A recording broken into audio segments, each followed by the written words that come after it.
Eh bien bonjour à toutes et à tous, j'espère que vous allez tous et toutes bien. On se retrouve aujourd'hui pour parler du tome 2 de Dawn of Titan, toujours édité par Urban Comics, voilà, dans la collection DC Infinite, même si j'aime bien l'appeler Dawn of, la collection Dawn of, évidemment. On a au scénario on a énormément de personnes.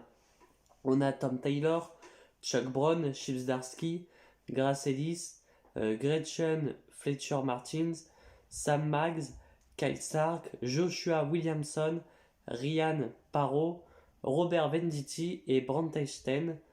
Et au dessin, beaucoup trop de dessinateurs aussi à mon goût, Ivan Reis, Kenon Grant, Michael Mendonça, Daniel Hilliard, Ivan Chavrin, Paige Holden, Kaylee Jones, Sammy Barsky, Lucas Meyer, Travis Moore, Eduardo Pensisa, Jamal Campbell, Roger Cruz, Gavin Guidry et Brent Easton. Alors, évidemment, en contenu, on a le Titan Beast World 1 à 3, Titan Beast World Evolution, le premier issue, Waller Rising, numéro 1, Titan Beast World Tour Metropolis, Titan Beast World Tour Gotham, Action Comics numéro 1060. On a le Titan Beast World Tour Central City, le Nightwing 109. Voilà, c'est tout ce qu'on a en contenu. On a beaucoup de contenu au prix de simplement 35 euros.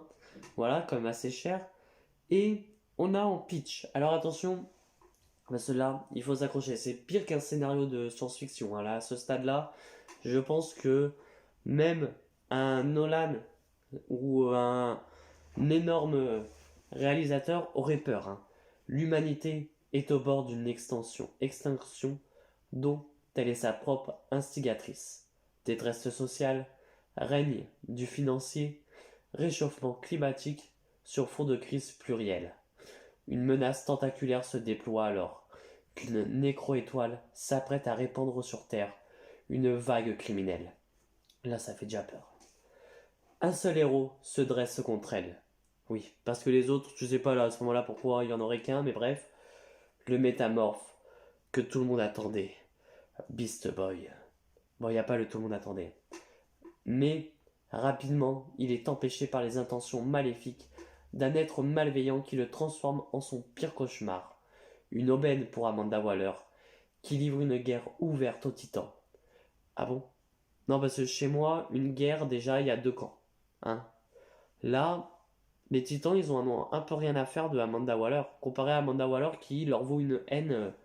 Enfin bref, la Terre se retrouve bouleversée par une vague de chaos, et plus rien ne sera jamais pareil. Place au Beast World. Voilà. Un scénario, franchement, ça donne envie, sur le papier, ça donne absolument envie. Ouais, bref. En plus, alors on va passer direct à la vie, parce que bon, pour moi, alors il y a quand même de très beaux dessins, voilà, ça faut le dire. Faut rendre à César ce qui est à César, c'est que les dessins sont magnifiques évidemment, voilà, Ivan Reis au dessin. Alors il y a juste, je pense que c'est dans le Waller Rising, c'est même sûr, les dessins qui pour moi me gênent énormément. Je sais pas pour ceux qui l'auraient lu si ça les gêne, mais moi ça me gêne énormément parce que t'as l'impression que c'est brouillon, tu comprends même pas ce qui se passe. Enfin voilà. Après, ce n'est que subjectif, évidemment. Mais sinon, les dessins dans l'ensemble sont assez beaux. Ce sont assez cool, franchement, j'aime beaucoup. Voilà, maintenant on va passer au scénario, au scénario qui n'a ni queue ni tête. Alors pourquoi? Parce que tout simplement, voilà, t'as tous ces personnages qui se transforment tous ensemble, voilà, parce que infectés par quelque chose, je spoilerai pas non plus, mais ils se font infecter et deviennent d'un coup des sortes, enfin deviennent des animaux, voilà. Alors, il y en a, allez, des personnages, tu te dis pourquoi pas, tu vois, t'as à un moment donné Black Canary qui se transforme. Allez, elle c'est totalement normal qu'elle se transforme en ça, il n'y a pas de souci. Black Adam, je peux accepter le fait qu'il se transforme en lion. Alors, c'est pas un spoil, c'est sur l'arrière, sur le dos, vous avez Black Adam en lion. Black Adam, je peux accepter qu'il se transforme en lion, voilà. Même si bon, il n'y a rien à voir avec avec lui, mais bon, tu te dis le roi des animaux, etc. Lui, vu qu'il est le roi du Kendak, bon, allez, pas de souci. Euh, mais après, il y a deux transformations que je ne comprends pas du tout dans ce récit. On en reviendra bien sûr au point négatif, mais juste pour parler d'une transformation, Batman, pourquoi il se transforme en loup? Pour moi, tu me faisais transformer Batman en chauve-souris. Et justement, quitte à pas faire pareil que Man Bat, tu le faisais devenir une espèce d'énorme chauve-souris, une vraie chauve-souris, quoi, pas une humanoïde. Non, non, là, il se transforme en loup. Et attention, parce qu'en fait, eh ben, même si tous les autres, ils ont un peu perdu la boule, hein, évidemment, hein, quand ils sont transformés, lui, Batman, il a toujours ce côté-là de... Il arrive toujours à survivre. Là, il est toujours Batman, en fait, même en tant que loup, hein, même en tant que bête. Enfin bref, il y a un personnage, alors, bon, je veux dire qui c'est, parce que c'est pas un spoil, un personnage qui est créé, Apex Sava, bon, on en reparlera bien sûr, qui apparaît. Voilà, elle apparaît, tu sais pas qui c'est, tu te dis oula, qui c'est, puis elle disparaît. Voilà, tu l'auras vu, allez, grosso modo sur une issue peut-être, même moins. Voilà, peut-être sur une seule issue, en gros, sur 4 cases. 4, 5, 6, 7, 8, ouais, peut-être plusieurs cases, mais tu l'auras vu très peu. Voilà, bon, je me doute, et évidemment, qu'elle apparaîtra dans le tome 3, même si là, pour le moment, ben, elle apparaît pas, quoi, et puis bah c'est de la... Et ça a rien, enfin à part avoir la capacité du coup, elle, de contrôler toutes les autres bêtes. Voilà, mais ils en font rien évidemment, hein. Voilà. Euh, et puis, alors, le Waller Raising n'apporte rien à l'histoire. Évidemment, en fait, tu vois, Waller Raising, je m'attendais à ce que justement, ça soit quelque chose qui va te parler du coup de... Alors, sans trop spoiler, il y a Docteur 8 dedans. Dr. 8 qui apparaît justement dans le Knight Terrors, hein, que j'ai un peu apprécié quand même. Voilà.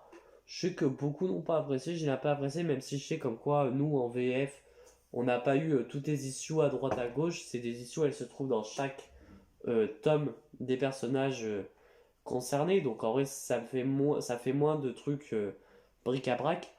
Mais là, le Waller Rising, j'ai rien compris du tout à ce qui se passait. À un moment donné, t'as le Superman de la Terre, je sais plus combien. T'as la Lois Lane de Terre Z aussi, voilà. Je crois que c'est ça, Terre Z, enfin bref. Tu comprends pas ce qu'ils foutent là. Et ils disparaissent. Voilà. À la fin, ils disparaissent, on n'en sert même pas dans le Dawn of Titan. Voilà, c'est... Vous les avez vus, vous les aimez peut-être, ben ils sont plus là. Voilà. Je sais pas pourquoi. Apparemment, on aurait une Lois Lane Tornado dans cette Terre. Ah bon? Bah je l'ai pas vu. Alors sincèrement, hein,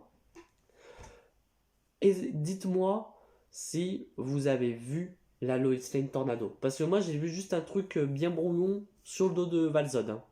J'ai pas vu de Lois Lane. Enfin bref, voilà. Alors, Dr. 8, on te dévoile son identité. Je ne dévoilerai pas son identité évidemment, pour des raisons de spoil, hein, sinon. Donc je vais pas spoiler. Alors, bon, ça n'est pas un spoil, hein. Franchement, quand j'ai vu l'identité de Dr. 8, j'ai regardé et bon, j'ai dit bon, je me suis dit bon, ok, pas de souci, mais ok, moi j'en ai rien à faire parce que justement, euh, le truc du pourquoi, du comment, etc., ça se passe dans un autre comics qui est aussi merdique. Voilà, je ne dirai pas plus, hein, ça se passe pas dans le Dawn of Titan 1, ça se passe, bon, pour vous dire, dans le Nightwing Infinite Tome 6. Voilà, les raisons du pourquoi. Enfin bref, qu'est-ce qu'on s'en fout, hein? Vraiment, qu'est-ce qu'on s'en fout? Voilà. Et puis, alors, déjà, le Beast World n'apporte rien du tout, hein, je trouve. Franchement, c'est un titre qui ne vaut rien, qui, enfin, franchement, ne sert à rien à mes yeux. Franchement, il y aurait pu avoir des idées, hein, pour le Waller Rising, il n'y a pas de souci, hein. Voilà, Beast World aussi, il y aurait pu avoir d'énormes idées. Où justement, on aurait pu te faire comprendre que il y a des humains qui ben, restent des animaux, tu vois. Ah non, non, là non. Non, non, ils redeviennent tous humains, hein, à la fin, hein. parce que justement on a trouvé le moyen de les refaire devenir tous humains, donc Balek. Euh, ah oui, il y a aussi le côté où Waller veut faire sa guerre contre les titans, tu sais pas pourquoi, depuis le tome 1, elle veut à tout prix faire cette guerre contre les titans. Je sais pas pourquoi, moi j'ai toujours pas compris. On te fait comprendre que les titans sont maintenant l'équipe ultime de DC. J'ai envie de leur dire, ah bon? Parce que chez moi, sincèrement, de ce que j'ai encore vu dans ce comics-là, la Justice League, elle existe toujours, hein. Donc ça peut pas être, c'est pas l'équipe numéro un.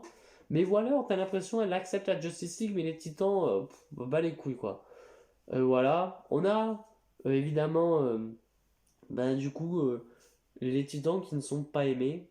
Ah, non parce que moi j'ai lu Knight Errors, dans Knight Errors, tous les héros n'étaient plus tout aimés, hein. Donc dans un sens, enfin voilà, c'est juste un truc en plus quoi, mais qui n'apporte rien. Enfin bref, on va pas s'éterniser dessus, hein, voilà. Euh, le principe était bien, mais bon, ça rajoute rien. Euh, voilà, les titans sont toujours au même statu quo que dans le tome 1. Il n'y a aucune évolution. Voilà, bref. On va passer au point positif. Les dessins. Les dessins, ils sont merveilleux. À part pour Waller Rising, mais bon, ça, c'est. Je vais pas le mettre en point négatif parce que bon. Sinon, tous sont merveilleux, je trouve, voilà. On a aussi toujours Apex Sava qui, je trouve, peut être un super bon personnage. Après, à voir ce qu'ils en font à l'occasion, hein, à part si on a une série Beast Boy. Et là, j'irai pas dessus. Bon, ils te mettront dans le Dawn of Titan, évidemment, mais si on a une série Beast Boy, non, j'irai pas dessus. Mais si on me dit qu'il y a Apex Sava, potentiellement, je peux aller dessus. Mais franchement, en plus, surtout que elle est hyper intéressante. Elle est hyper intéressante, je trouve. Et il faut en rajouter plus. Justement. Et puis, alors, il y a juste un truc qui m'a fait rire aussi dans l'issue où justement on te parle un peu de Apex Sava, hein, de qui elle est, etc. On te dit que c'est une chasseuse. Bon, il n'y a rien de. Voilà. Alors, d'un coup, t'as les deux mecs de Arkham qui sont en train de la regarder. Alors, il lui touche ses tatouages, je sais pas pourquoi. T'as un mec qui lui fait ah, ils sont hyper cool ces tatouages à l'autre médecin. Et du coup, il est trop content hein, de la voir. Je sais pas pourquoi. Il lui fait ouais, mais de toute façon, tous les tatouages qu'elle a, c'est des animaux qu'elle a tués. Et là, d'un coup, il fait un truc en mode ouais, pas cool, bon bah, faut qu'elle se fasse tuer quoi. D'où des patients d'Arkham, enfin des gardiens d'Arkham vont faire ça. Enfin bref, voilà. Enfin bref, il y a Nightwing. Nightwing qui, pour moi, à part le côté. Il reste toujours un bon personnage, voilà. Franchement, ça reste un bon personnage, voilà, du début jusqu'à la fin, ça reste un chef. Mais bon, on n'en fait presque rien dessus. Voilà. On va passer au point. Alors oui, non, il y a toujours un point positif aussi. C'est on te met la Arrow Family. Alors, ce qui me fait rire, c'est que du coup, euh, tu sais pas trop où te situer entre le Dawn of Titan et le Dawn of Green Arrow et Black Canary. Mais ça, c'est pas grave. C'est pas la faute d'Urban, hein, évidemment. C'est tu sais pas trop où te situer si ça se passe avant le Dawn of ou après. Enfin bref. Point négatif. Le scénario. Le scénario qui, pour moi, est un scénario qu'un gamin de 3 ans pourrait faire. Avec toutes ses figurines, etc. Vraiment, hein. C'est, il y a de la bagarre de partout. Voilà, bagarre, bagarre, bagarre. Puis basta. Euh, du début jusqu'à la fin, ça n'apporte rien. Ah bah si, on va t'apporter comme quoi euh, le méchant principal, il est expédié, hein. Voilà, c'est ça, il est expédié en deux trois coups et puis basta. Euh, Beast Boy en point négatif évidemment, qui est casse-couille. Mais vraiment. Alors, pourquoi je dis ça? Parce qu'au début du récit, on a un Beast Boy qui aurait pu être intéressant. Bien entendu, il aurait pu être intéressant, tu vois, parce que justement, il va, à un moment donné, il est après assez intéressant où il va réfléchir et se dire, bah faut que j'aille au combat. J'ai réfléchi à ma tactique, il me faut un océan. Ok, pas de souci là, tu me vends du rêve. Sauf que il dit, ah non mais j'avais besoin de l'océan pour me transformer en baleine, pour réfléchir, parce que les baleines ils ont un plus grand cerveau. Donc t'es en train de te dire que quoi, toi t'as pas du tout de cerveau quoi. Enfin bref. Voilà. Beast Boy qui d'un coup va dire, je sais plus ce qu'il dit dans les premières pages. Attendez, je vais retrouver ça, mais genre un truc en mode, Enfin, on s'en fout, faut y aller, même si on crève, quoi. Ah bon? Enfin, sérieusement? Tac, tac, tac. Attendez, je vous retrouve ça. Mais ouais, non, c'est. Je sais pas ce qu'il fait. Ah oui, c'est par rapport à Docteur Destiny, un truc comme ça. Je vais vous retrouver ça, évidemment. Et bien évidemment, quand je vais chercher le truc, je vais pas le trouver. Mais. Ah oui, c'est ça. Il te prend vraiment pour un con, il prend tous les titans pour un con.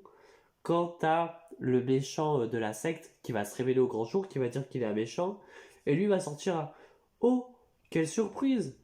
Le chef d'une secte était un méchant en réalité. Mais en fait, on va être très honnête, dans le tome 1, personne n'a dit que c'était un gentil, hein, ce méchant. Là, il fait croire que tout le monde croyait que c'était un gentil. Enfin bref, euh, en point négatif. Alors en point négatif, même si du coup, je pourrais le mettre aussi en point positif, hein, c'est qu'on nous met pas la Team Flash. Voilà, on ne met pas la Flash Family qui se transforme, même si du coup, bordel, t'avais de quoi imaginer une idée avec des speedsters qui se transforment, je sais pas moi. Certains au guépard, ça aurait fait beaucoup de Cheetah, mais même là, du coup, je me pose une question. Cheetah, elle se serait transformée en quoi du coup? Si elle bouffait, si elle était infectée par du coup le fameux parasite. Enfin bref, voilà, c'était une question. Voilà, dites-moi dans les commentaires en quoi se serait transformé Cheetah parce que du coup, les transformations, c'est justement de l'aléatoire, hein. Bon, du coup, je disais pour la Flash Family, ils auraient pu faire quelque chose d'intéressant avec ce côté où c'est des animaux encore plus rapides qui ont des super pouvoirs et totalement cruels. Bah là, ça aurait pu faire quelque chose. Mais non, non, eux, ils sont mis de côté, hein. Enfin bref, passons aux transformations, hein. Les transformations. Alors les transformations, à part Black Adam et Black Canary, les autres, je ne les comprends pas. On a Nightwing qui va être transformé en renard. Voilà. Dites-moi le pourquoi. Batman qui va être transformé en loup. Pourquoi? Batman pour moi ça aurait été une chauve-souris, mais bref. On va avoir Jason Todd. Alors on te fait comprendre que quasiment toute la Bat Family, hein, est transformée, hein. Jason Todd, alors il est transformé en une sorte de loup hybride. Voilà. Tu sais pas pourquoi. Bref. Et le petit Damian Wayne qui lui est calmement transformé en petit chat. Voilà. Je ne sais pas pourquoi. Ah oui, il y a aussi un point positif aussi dans une des transformations. C'est Cheshire qui, elle, pour le coup, au départ, j'avais pas capté tout de suite, mais c'est que elle n'est pas transformée en un chat habituel. Je vous laisserai comprendre pour ceux qui, voilà, j'ai dit le prénom, donc ça peut vous paraître logique, mais elle est transformée en ceci. Et ça, franchement, c'est cool.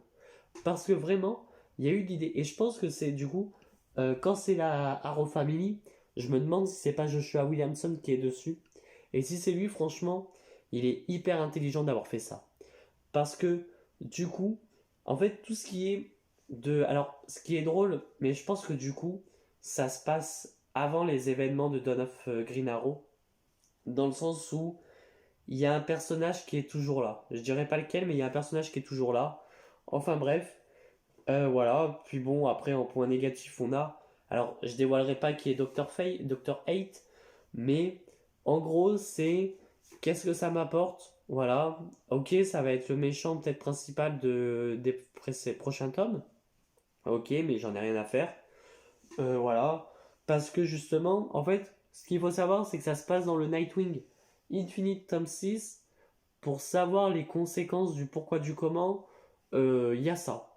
Voilà. Donc ceux qui ne suivent pas la série Nightwing, parce que justement, je ne sais pas moi, ils aiment pas Nightwing, la série Nightwing, mais préfèrent quand même la série Titan, et bah désolé de vous dire qu'il va falloir peut-être suivre la série Nightwing. Enfin bref.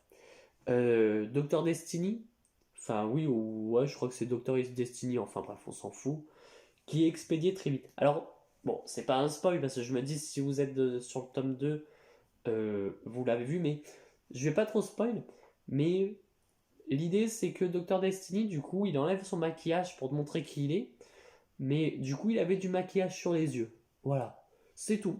Enfin bref, bien sûr en note. Alors, en note, le précédent tome, parce que j'ai quand même vérifié en me disant qu'est-ce que j'ai mis en note du précédent tome, j'ai mis sur le précédent 4 sur 5. Mais là, franchement, à part les dessins, le personnage créé et rien de plus, ben, qu'est-ce que ça m'apporte? Qu'est-ce que ça m'a apporté cette lecture? Rien du tout. Et donc, eh ben, la note sera de 2 sur 5. Voilà. C'est pas non plus désastreux, hein, évidemment, ça se lit. Mais franchement, la note est de 2 sur 5 parce que j'en ai rien à faire, en fait, de ce qui se passe dans ce récit. Enfin voilà, enfin bref, un tome pas agréable à lire, vraiment. Et puis, on me l'avait dit, Deviant me l'avait dit comme quoi c'était un tome de merde, hein, évidemment. Je l'ai écouté, et donc je suis allé dessus, hein, évidemment. Mais franchement, en plus, il aurait pu avoir de bonnes idées, hein. Voilà, tu faisais un truc encore plus intéressant. Je vais pas dévoiler ce qui se passe à un moment donné. J'étais en mode, sérieux, ils ont vraiment fait ça? Et non, non, c'était une blague, ils ont pas fait ça, hein. Puis surtout, ça m'a fait penser un peu. Alors, c'est pas du spoil, mais pour ceux qui voient dans la série animée Justice League, où à un moment donné, t'as Métamorpho qui. Mais là, encore, Métamorpho, c'est différent. Où t'as Métamorpho, justement, qui va se transformer en une substance chimique et il va devoir aller combattre un ennemi. Et d'un coup, tu le vois exploser avec cet ennemi et donc tu penses qu'il est mort. Et tu vois comme quoi il se régénère après. Et voilà. Mais là, en fait, tu comprends pas comment ça se fait. Métamorpho, je veux bien parce que du coup, il est en forme de liquide, il peut se régénérer, etc. Il n'y a pas de souci. Métamorpho n'apparaît pas dedans. Donc c'est pour ça que c'est pas un spoil. Sauf que là, du coup, je comprends pas comment ça se passe. Enfin bref, sur ce, n'hésitez pas à me dire ce que vous avez pensé de Dawn of Titan tome 2 pour ceux qui l'ont lu. Évitez de spoil ou mettez des bannières spoil pour dire que vous allez spoiler. Moi, je vous dis à très vite et à très bientôt pour de prochaines vidéos. Allez, ciao tout le monde.